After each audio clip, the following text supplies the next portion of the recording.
后来继续来看云林口湖二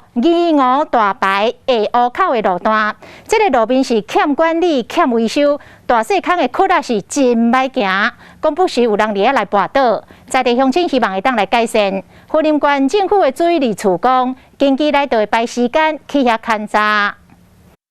在地人骑车经过路面是坎坎坷坷，路面是大坑细坑，这是离口湖二五大排下湖口路段，讲已经真久无修理啊。这条路已经20几年毋捌整理过啊，已经破败不堪啦。为遐骑来安尼路安尼坎坎坷坷啦，进前有人爱骑用步步倒。 这个路段是离大排边啊，上面路况无好的长度差不多是1300公尺。 边啊，如果是气温啊，所以讲民众真接使用这个路段。这路这歹用哦，这拢歹地时拢会出倒啦，小线拢会出会摔啊，好买足侪档呢，啊，拢无来这前一条啊，